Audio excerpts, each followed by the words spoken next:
오늘 창세기 54번째 시간입니다. 요셉의 시험 문제라고 하는 제목으로 하나님 말씀 증거하도록 하겠습니다. 제가 지난주 금요일 날 새벽 예배 설교를 했을 때 제목을 어떻게 했냐면요.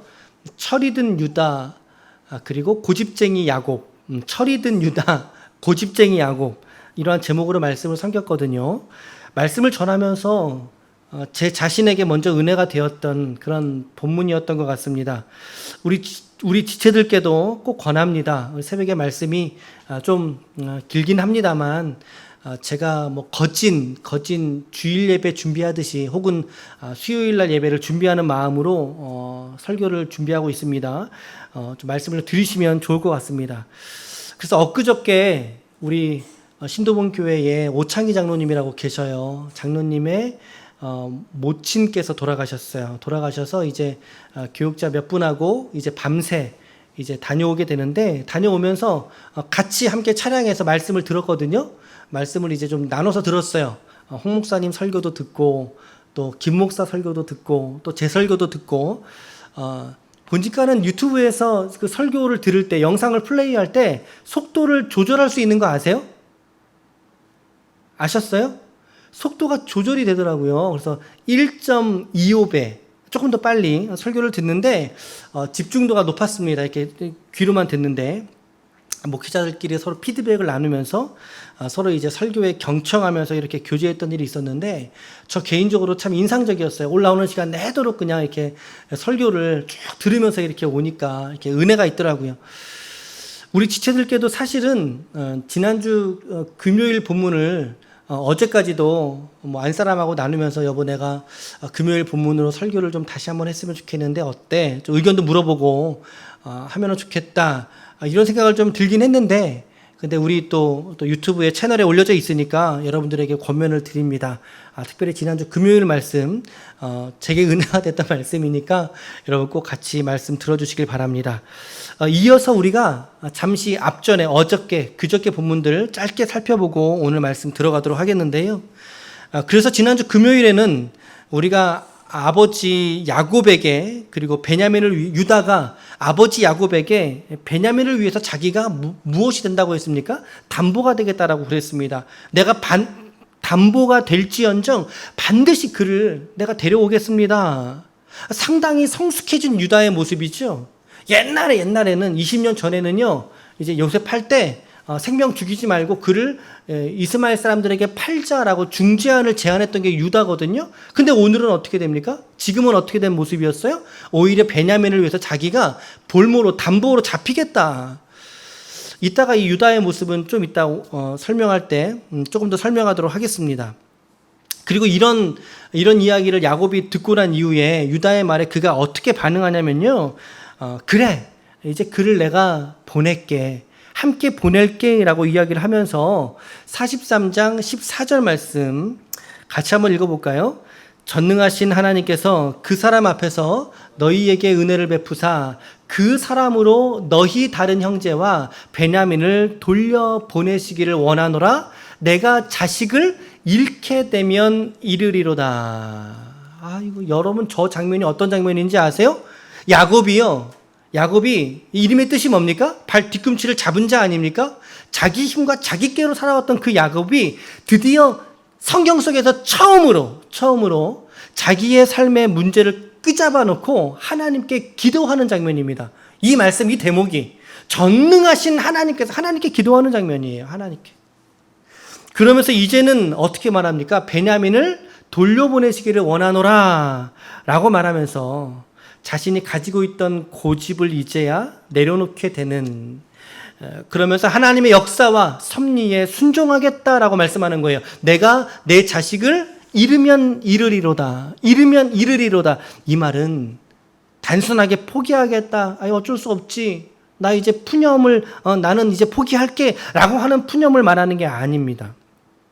지금까지 그가 가지고 왔었던 베냐민을 향한 그 고집과 그의 생각을 이제는 하나님 앞에 순종하겠다라고 하는 자기 권리 포기를 말하는 것입니다. 자기 고집 포기와 같은 고백이라는 것이죠.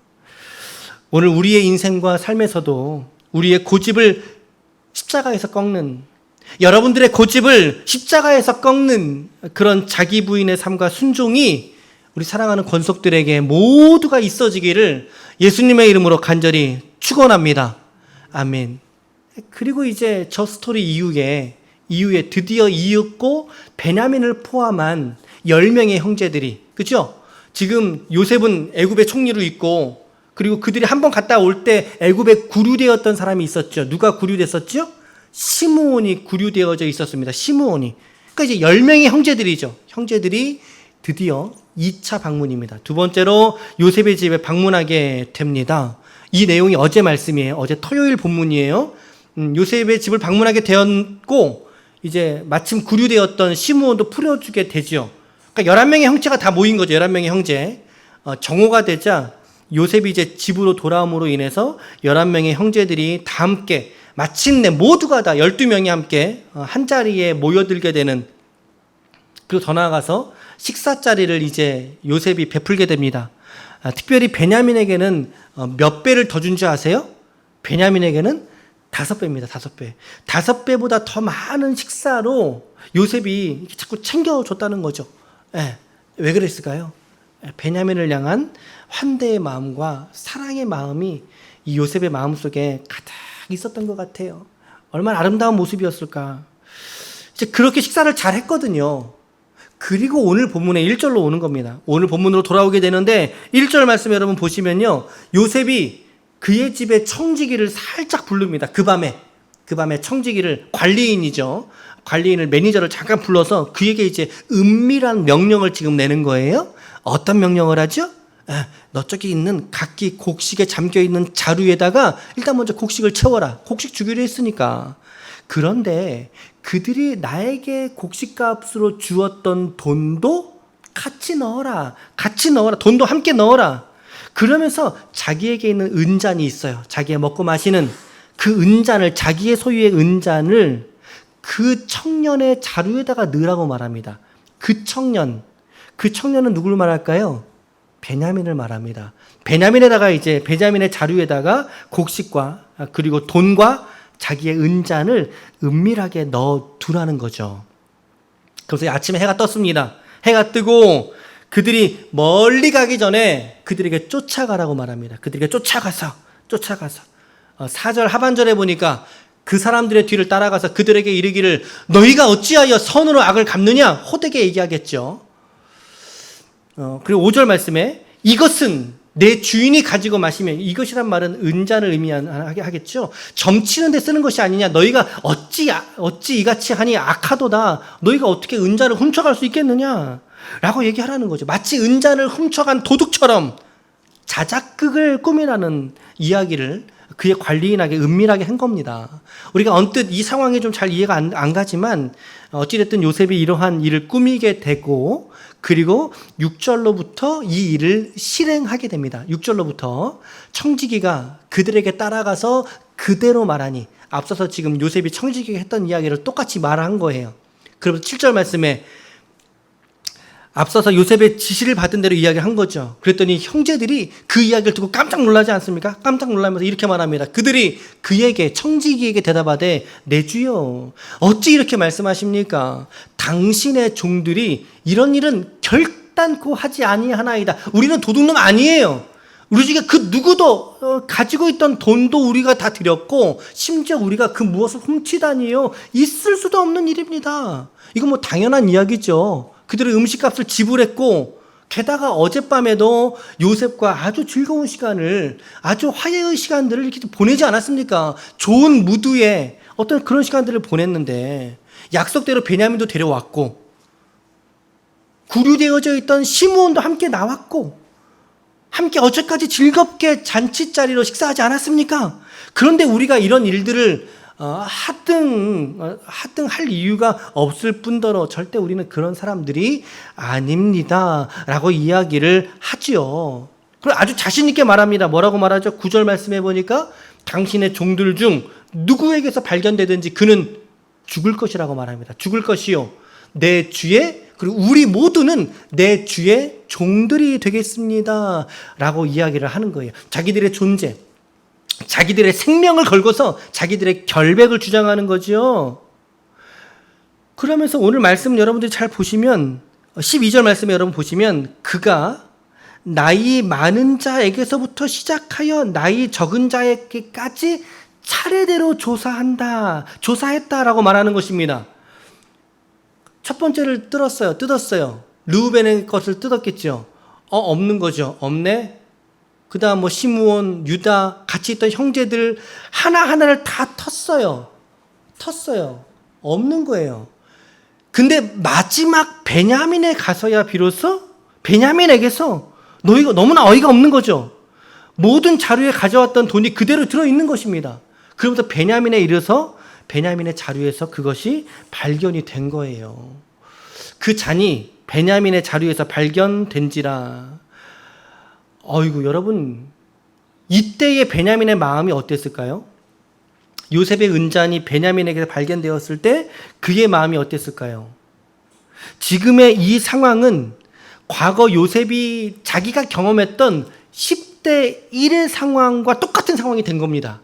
10대 1의 상황입니다. 10명의 형제들이 요셉인 자기를, 한 명인 요셉을 팔아버렸던 그 상황에 오늘 고스란히 베냐민이 동일하게 처해져 있는 거예요.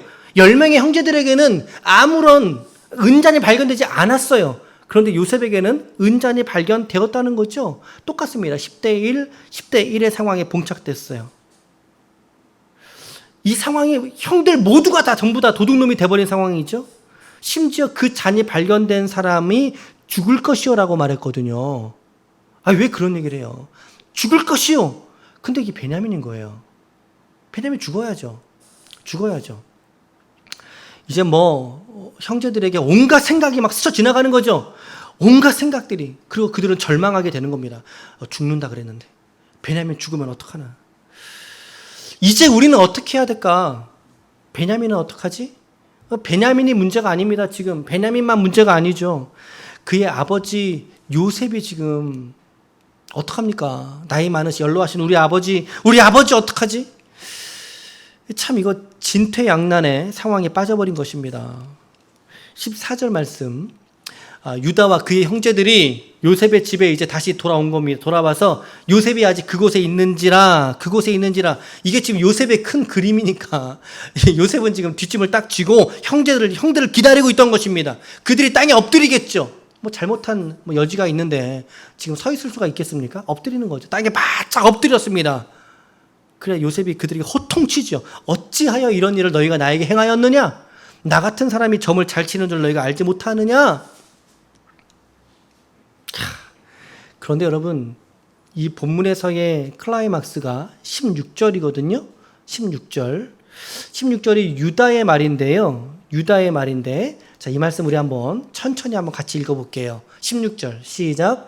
유다가 말하되 우리가 내 주께 무슨 말을 하오리이까? 무슨 설명을 하오리이까? 우리가 어떻게 우리의 정직함을 나타내리이까?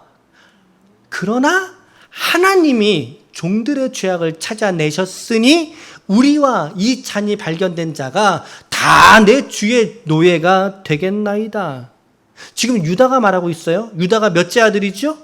유다는 넷째 아들입니다. 넷째 아들. 근데 이 유다의 이야기가 마치 10명의 다른 형제들을 대변하는 듯한 위치에 서서 지금 유다가 말하고 있는 것입니다. 유다가 뭐라고 말해요? 우리가 내 주께 범죄했습니다. 내 주께 무슨 말을 우리가 하오리이까? 내가 무슨 말을 하오리이까? 이걸 뭐라 그래요? 사자성어 4글자로 유구무원이죠. 이거 입이 있어도 도무지 말을 할 수가 없는 거죠. 이 상황이 납득되지도 않고 이 상황 속에 우리가 무엇을 어떻게라도 내가 입이 있어도 말할 수가 없습니다. 그러면서도 뭐라고 말합니까? 우리는 잘못이 없습니다라고 말합니다.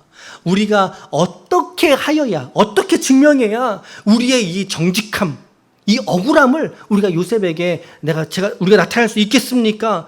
정말 자신들은 잘못이 없고 도둑이 아니고 심지어 베냐민도 결코 은잔을 훔치지 않았다는 것을 역설하는 장면입니다. 저 장면들이. 그런데 여러분, 한 걸음 더 나아가야 됩니다. 이 말씀은 한 걸음 더 나아가 볼까요? 빨간 글씨를 한번 보십시오. 하나님이, 그러나 우리는 죄가 없지만 그러나 이 상황을 보니까 하나님이 우리 종들의 죄악을 찾아내신 사건입니다라고 유다가 해석하더라는 거죠. 유다는 분명히 자신들에게 잘못이 없다라고 항변하고 있고 결백을 말하고 있습니다. 그리고 그 말이 맞잖아요. 이것은 요셉의 큰 그림이에요. 그런데 이 상황 속에서 유다가 무엇을 발견합니까? 자기들의 죄악을, 자기들의 지난날의 죄악을 하나님이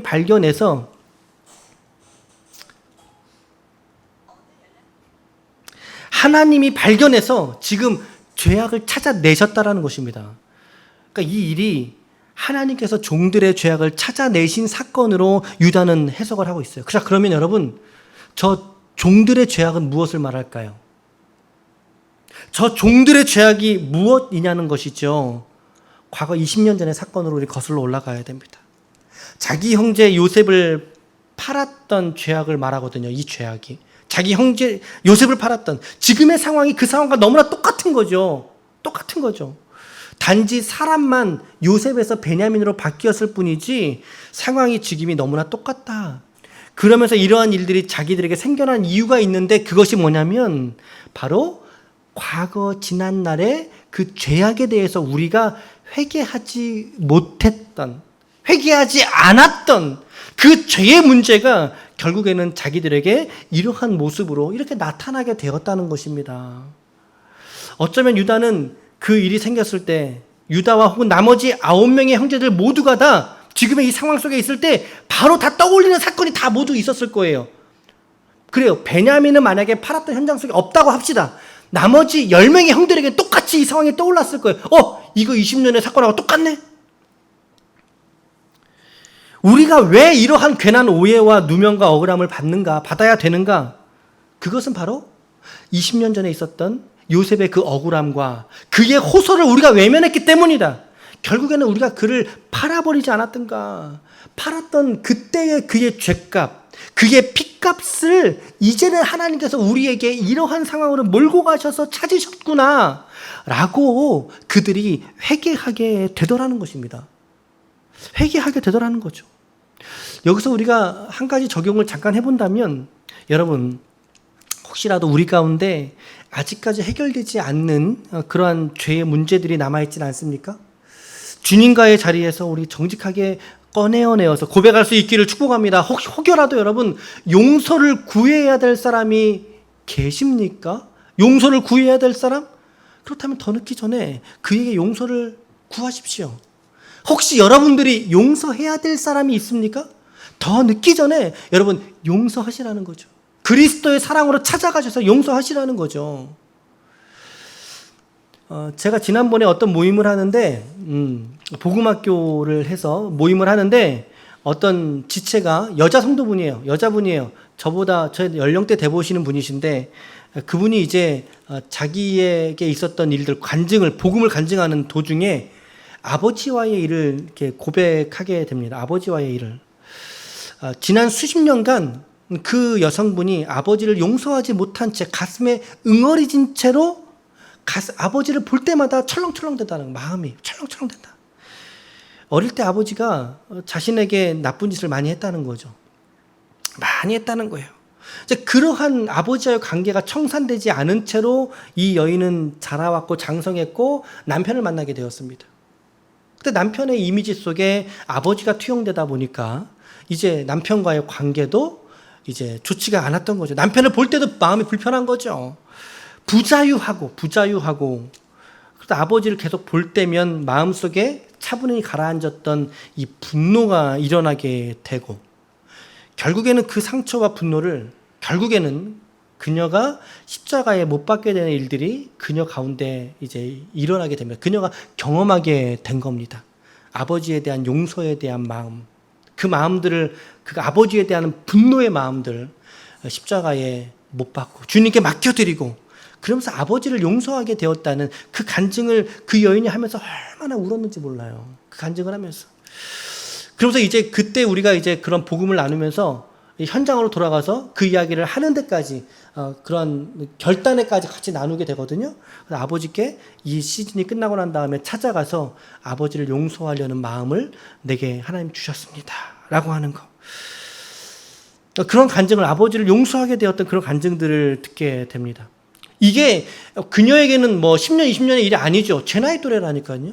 벌써 한 30년이 지난 일일 수 있는데 진작에 해결되어졌어야 될 가족과의 용서의 문제, 그리고 화해의 문제였는데, 물론 그 아버지에게도 문제가 있을 수 있죠. 그리고 본인에게도 풀어야만 해야 될 문제였습니다. 근데 그것이 용서가 아니면 풀 수가 없거든요. 그 죄를 서로가 고백하지 않고는 풀 수가 없는 문제였거든요. 어떻습니까? 오늘 말씀 어떻습니까? 오늘 야곱의 아들들이 경험했던 이 절망이, 지금 이들이 경험하는 절망이 과거 20년 전에 요셉에게 저질렀던 그 죄의 절망, 죄의 상황과 여지없이 그들에게 다가와 버렸고, 그래서 유다의 관점에서는 하나님께서 우리에게 이러한 억울한 방식을 통해서 그때의 죄값을, 종들의 죄악을 찾아내셨으니 라고, 그때의 죄값을 찾으셨다라고 고백하고 있다는 것입니다. 오늘 여러분들 가운데서도 과거에 있었던 우리의 죄 문제와 관계의 문제와 용서의 문제들이 남아있다면 오늘 그리스도 예수의 사랑으로 그 화해와 그 용서가 이루어질 수 있기를 축복합니다. 그 마음 가지시고 여러분들의 가족으로 가시길 바랍니다. 그 마음 가지시고 여러분들의 삶으로 가시길 바랍니다. 뭐 가족에게 뿐만이 아니라 뿐만이 아니죠. 16절 말씀에 대한 잠깐의 해설과 적용을 좀 말씀드렸고요. 17절 말씀에 보니까 지금 말씀 어떻게 되어 있어요? 이 잔이 발견된 자가 다 내 주의 종이 되겠습니다. 이렇게 말하잖아요. 우리와, 그러니까 10명과 1명, 베냐민 모두가 다 당신의 노예가 되겠습니다라고 제안을 하니까 이 요셉이 어떻게 반응하죠? 요셉이 그거 거절합니다. 그럴 필요 없어. 그럴 필요 없어. 17절에 요셉이 이르되 내가 결코 그리하지 아니하리라. 나 너희들 전부 다 너희들 종으로 받을 생각이 없어. 10명은 가도 됩니다. 가십시오. 잔이 그 손에서 발견된 자만 내 종이 되고. 베냐민이거든요. 베냐민은 아버지하고 연결되어 있거든요. 그리고 지금 요셉은 아버님을 모시고 올 마음이 있거든요. 예, 전체 그림이 그려지십니까? 요셉의 그림이? 그만 내 종이 되고 너희는 편안히 아버지에게로 도로 올라갈 것이니라. 너희들이 돈 가져간 거 내가 그거 묻지 않을게. 너희들은 가도 돼. 가도 돼. 요셉은 편안하게 이야기했을 수 있지만, 그러나 이 얘기가 형제들에게는 지금 간 떨어지는 얘기인 거예요. 어휴, 베냐민만 두고 돌아가? 이건 가장 안 좋은 그림이었잖아요. 형제들에게도. 그죠? 게다가 평안히 너희는 돌아가라. 이 말투가 좀 어떻게 들리세요? 약간 좀 불편하시죠? 예, 좀 비꼬는 말투일 것 같아요, 요셉이. 들리기도 합니다만 어쨌든 역설적인 이야기를 한 거죠. 이 현장 속에서. 여기까지가 오늘 우리가 함께 읽었던 본문의 내용입니다. 중간에 용서에 관한 한 가지의 적용을 좀 드렸고요. 이제 우리가 오늘 설교에 좀 결론적으로 드리고 싶은 이야기를 한 가지 말씀드리고 싶습니다. 한 가지 적용을 오늘 내본다면 그것은 바로, 여러분, 우리에게는 시험이 다가옵니다. 우리에게는 시험이 문제처럼 늘상 이렇게 오거든요. 그런데 그 시험은요, 여러분, 우리가 잘 치루어야 한다라는 것입니다. 잘 치루어야 하는 게 시험이다라는 거죠. 오늘 설교의 제목이 뭐였습니까? 요셉의 시험 문제였습니다. 요셉의 시험 문제. 오늘 매일 성경의 제목에서도 요셉의 시험이라고 되어져 있었어요. 뭐 거의 그대로 가져왔죠. 요셉의 시험. 좋습니다. 만약에 이것이, 이 정황과 상황의 스토리가 요셉의 시험이라고 한다면, 그렇잖아요. 요셉의 전체 큰 그림 속에 있었으니까, 이것이 시험이라고 한다면, 여러분, 시험은 뭐가 있습니까? 시험은 뭐가 있죠? 우리가 문제 왜 풀죠? 시험은요, 그 출제자의 의도가 있고 목적이 있는 거예요. 의도자의 목적이 있는 거. 그게 시험이에요, 시험. 오늘 말씀을 여러분 잘 보십시오. 요셉이 형제들에게 무엇을 그러면 시험했을까요? 한번 여러분들의 생각이 한번 지평을 넓혀보세요. 이게 요셉의 시험이야? 그러면 요셉이 형제들에게 어떤 시험 문제를 낸 거지? 요셉의 시험 문제의 질문이 뭘까요?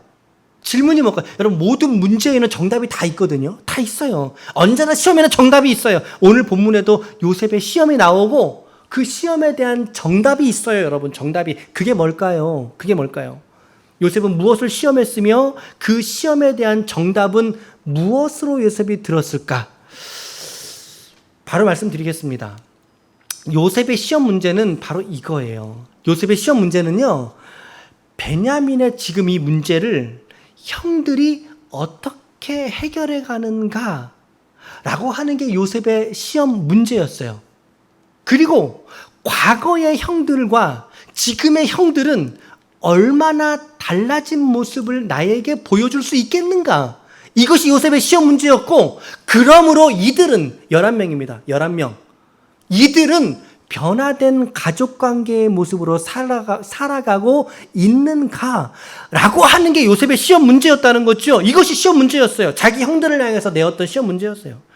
여러분, 한번 생각해 보세요. 요셉이 지금의 형들의 어려운 처지를 보았지 않습니까? 이 사람들 양식 없으면 굶어 죽어요. 지금 기근 때문에 죽지 못해 사는 듯한 이 형들을 20년 만에 봤다고요. 20년 만에. 그런데 이러한 관계를 볼 줄 어떻게 알았겠습니까? 그런데 요셉의 계획 속에서는 분명히, 여러분, 지금의 이 시점이 언제라고 말하냐면, 우리 뒷장에 가면 나오거든요. 앞으로 5년 동안을 더 흉년을 지내야 돼요. 앞전에 몇 년의 풍년이 있었죠? 7년의 풍년. 그리고 뒤에 몇 년의 흉년이 있죠? 7년의 흉년. 근데 이 7년의 흉년이 앞에 있는 풍년을 잡아삼켜버리잖아요. 그렇죠? 앞으로 5년을 더 지나야 돼요. 그러니까 이게 2년째 일어난 사건이죠. 그러니까 5년 동안 이제 우리 형들이 부모 형제가 살아가야 되는데, 자기 부모 형제를, 아버지 야곱과 그의 형제들을 내려와서 같이 살게 하지 않겠습니까? 지금 그럴 수 있는 자리에 요셉이 올라가 있어요. 요셉이 당연히 모셔와야죠. 당연히 모셔와야죠. 1차로 갔다 온 지가 벌써 반년이 지났는데 당연히 그 중간에 요셉은 생각했을 거예요. 분명히 내려올 거다. 분명히 내려올 거다. 근데 아버지 살아계신다고 하지 않았는가? 그렇다면 내가 아버지와 형제들을 데리고 내려와야 되겠다.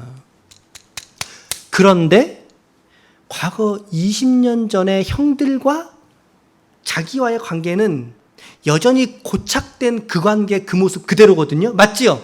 이들은 아직 화해하지 않았어요. 아직 화해하지 않았어요. 과거의 형들과 자기와의 화해가 없이는 형들과 그의 가족들을 데려올 수가 없다라는 거죠. 데려올 수가 없더라는 거죠. 그래서 정말 이 형들이 변화가 되었는가? 진짜 변화된 삶을 우리 형들이 살아가고 있는가? 그것을 시험해 보기 위해서 지금 베냐민을 볼모로 삼은 거예요. 왜? 베냐민은 아버지의 편애를 받는 한 사람이거든요. 지금 여적지 지금 아시죠? 야곱이 계속 베냐민까지 편애하고 있던 거 아시죠? 그래서 베냐민을 볼모로 잡아본 거예요. 잡게 된 거죠. 이 상황이 과거 자신을 버렸던 그 상황과 똑같은 상황에서 과거의 형들이 나를 버리지 않았는가? 만약에 이 상황에서 저들이 베냐민을 버리고 올라간다면 성경은 다르게 기록이 됐을 수 있습니다. 그러니까 다시 말하면 형들이 이 시험 문제를 잘못 풀었다면 베냐민은 여적지 계속 아버지에게 사랑받고 숨김받는 아들 아닙니까? 형들이 지난 20년 전의 상황이었다면 베냐민에게서 은전이 나왔을 때 그 형들은 20년 전의 형들이라면 어떻게 했어야 돼요? 아이고 다행이다. 아이고 나한테 안 나왔네. 아이고 다행이네. 내가 아니라 다행이네. 나만 아니면 돼. 그리고 그냥 집으로 갔을 수 있다는 거죠. 집으로 갔을 거라는 거죠. 집으로. 그런데 어떻게 합니까? 이 형들이 어떻게 합니까? 베냐민을 끝까지 책임지려 합니다. 베냐민을 끝까지 책임지려 합니다. 끝까지 16절 보세요.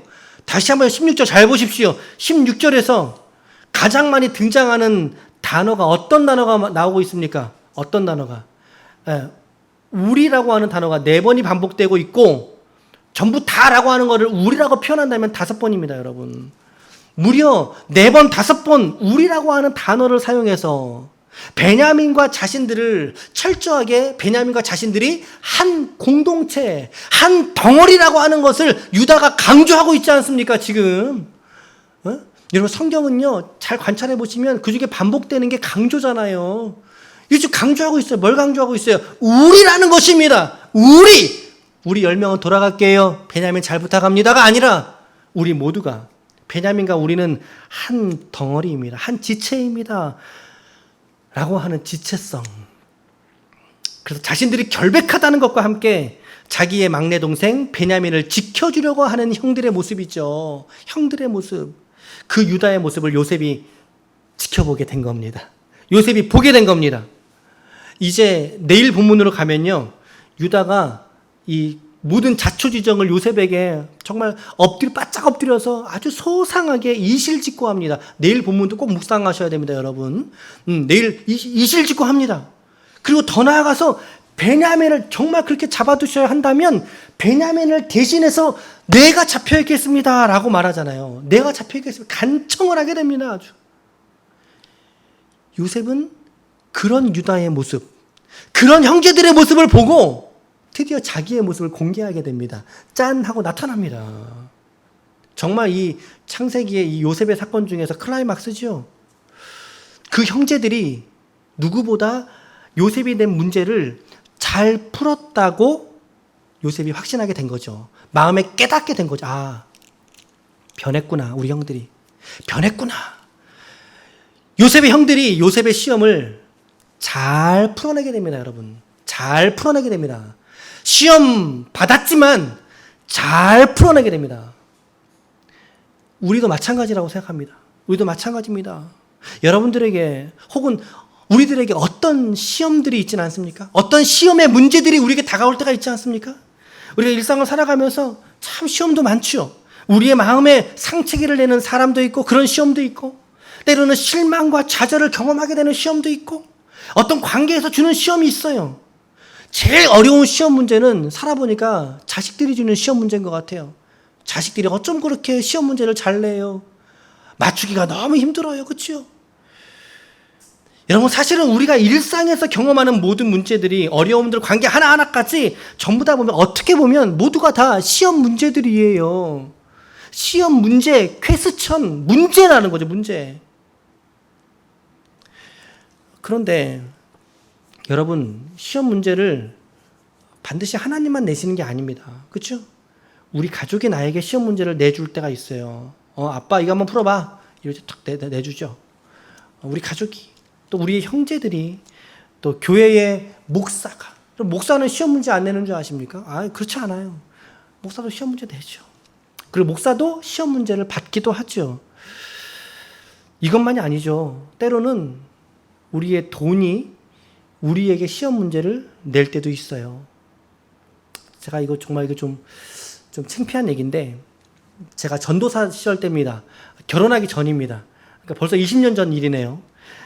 제가 이제 돈 때문에 시험에 든 적이 있었어요. 이게 참 허무맹랑한 기도를 하나님께 드린 적이 있는데, 한번 말씀드린 적도 있는 것 같고, 예전에 전도사 초년 때 유재명 목사님이라는 분이 계세요. 안산 빛락교회에.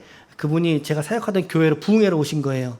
부흥회 이렇게 설교를 하셨는데, 그날 제가 은혜를 받아버린 거죠. 은혜를 받아서 방송실에서 혼자 앉아있다가 제가 결심을 한 겁니다. 하나님, 제가 오늘 하나님께 감사헌금 10만 원을 제가 드리겠습니다. 들으셨죠? 10만 원을 제가 드리겠습니다. 그런데 하나님, 저에게 100만 원으로 갚아주시길 바랍니다.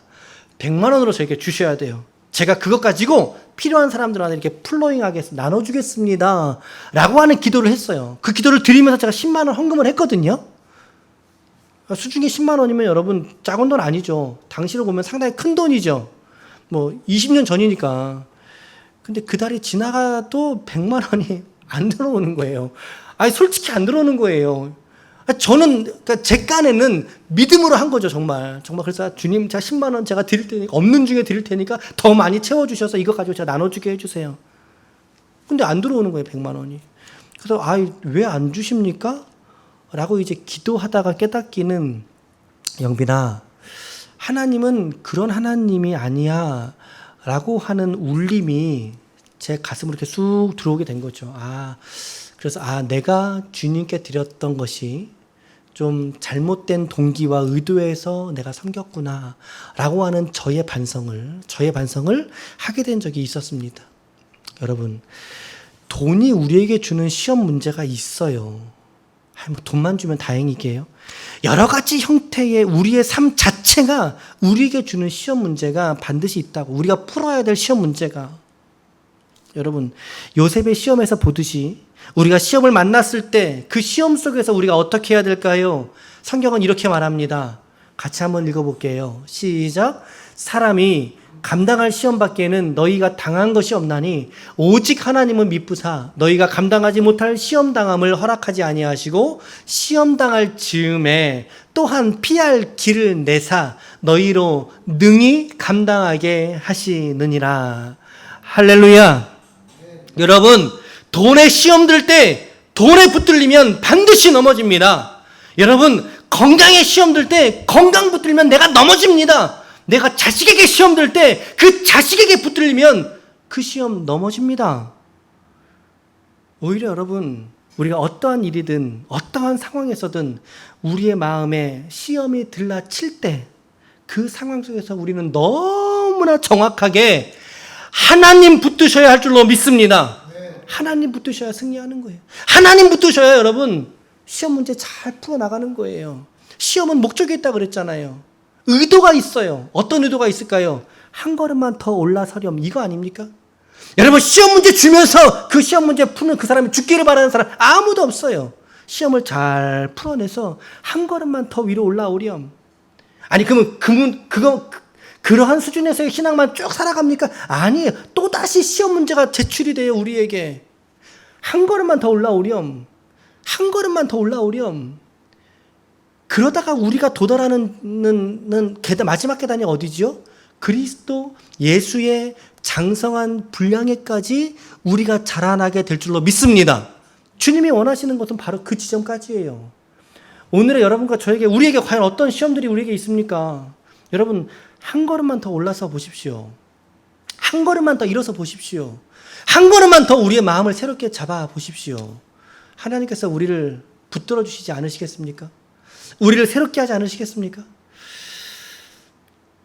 오늘 이 말씀도 여러분 잘 관찰을 잘 해보셔야 돼요. 이 말씀 질문 드릴게요. 이 말씀 잘 보세요.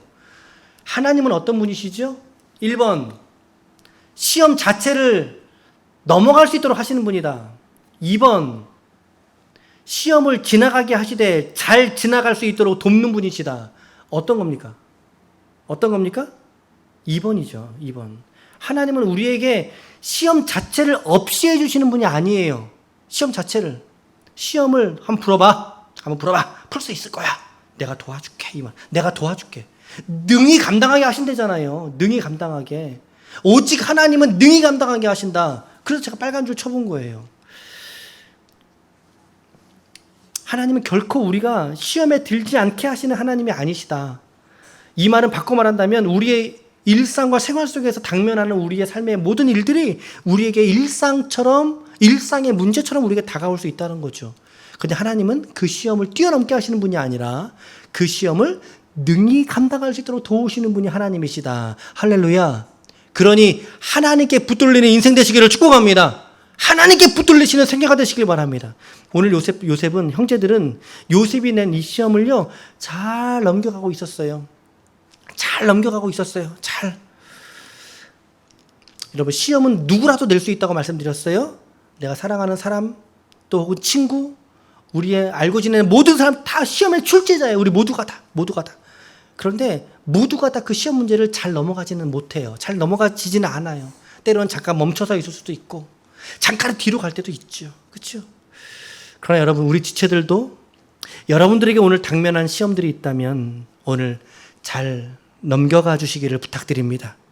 그것이 저를 위해서가 아니라 그것이 여러분들의 영혼을 위한 길입니다. 한 걸음만 더. 힘들죠. 그 한 걸음이 너무나 힘들죠. 한 걸음만 더. 숨에 여기까지 벅차도록 나는 힘들지만 그러나 한 걸음만 더. 여러분, 시험에 타협하지 마십시오. 시험에 넘어지거나 미끄러지지 마시라는 거죠. 마음을 단디 잡수십시오. 마음을 단단하게 잡수시고 오늘도 말씀을 보시면서 이 말씀 속에서 오늘 형제들이 이 문제를 풀어냈던 것처럼 여러분들에게 당면한 문제들을 믿음으로 해결해 갈 수 있기를 바랍니다. 결론의 말씀을 드리겠습니다. 결론의 말씀. 오늘 요셉이 낸 시험 문제 앞에 우리 모두가 형제들이 봉착되어져 있는 모습을 우리는 관찰했습니다. 결국에 요셉의 문제의 핵심은 형들이 변했는가, 새로워졌는가에 있었다면 오늘 유다가 변모한 형제들의 모습을 대변이라도 하듯이 보여주었고 그렇게 말해 주었습니다. 이 본문 안에서 우리는 그래서 첫 번째로는 용서에 대한 주제가 있다는 것을 우리가 살펴봤습니다. 화해되지 못한 채로 우물쭈물 넘어갔던 문제들이 결국에는 죄 문제가 되어서 용서받아야 될 사람, 용서해야 될 사람, 그 관계의 문제가 해결되지 않은 채로 있는다면 반드시 언젠가는 그 일로 인한 어려움들과 좌절들을 경험할 수 있다. 그러기에 내게 주신 십자가의 은혜를 붙들고 그 샬롬을 붙들고 우리의 형제와 우리의 가족들, 우리의 부모님들, 우리의 자녀들 사랑하고 용서하고 화해하는 여러분들의 삶이 되시기를 바랍니다. 주님의 사랑과 용서로 나아가십시오. 그리고 두 번째는 또 한 가지의 적용은 누구나 시험에 들 수 있고 들 수밖에 없는 상황으로 우리의 삶의 현실은 우리를 그렇게 자꾸만 몰아갈 때가 있습니다. 여러분, 코로나가 우리에게 시험될 수 있습니다. 코로나가 우리에게 시험될 수도 있습니다. 이 나라의 상황이 우리에게 믿음의 시험될 수도 있습니다. 제가 뭐라 그랬습니까? 밀가부로도 믿음이 연약한 지체들을 부를 거라고 말씀하지 않았습니까? 여러분, 잘 버텨주십시오. 이 코로나 중에 더군다나 우리가 모이지도 못하는 중에 있습니다. 목회자로서 저도 너무나 마음이 아프고 힘듭니다. 그러나 우리 함께 잘 버텨 가시자고요. 잘 인내해 가시자는 거죠. 돈이 시험이 되고 건강이 시험이 되고 사업과 가정 모든 것들이 다 시험이 될 수 있습니다. 부디 우리가 시험 가운데 있다면 그 중에서라도 하나님을 향한 믿음을 오늘 말씀에서처럼 다시 한번 붙잡으셔서 믿음을 잃지 않는 성도가 되시기를 바랍니다. 시험은 누구나에게나 반드시 있으나 더불어 그 시험 뒤에는 반드시 그에 합당한 신앙의 성숙이 따라오게 되어져 있습니다. 오늘 그러므로 말미암아 다시 한번 하나님을 온전케 하시는 주님을 바라보듯이 하나님을 더 굳게 붙드시는 그 믿음과 그리고 말씀과 기도로 말미암아 여러분들이 가시는 이 신앙의 길, 진리의 길을 주님이 기뻐하시도록 온전히 걸어가시는 하나님의 사랑하시는 종들이 다 되시기를 예수님의 이름으로 간절히 축원합니다. 축원합니다. 아멘. 아멘.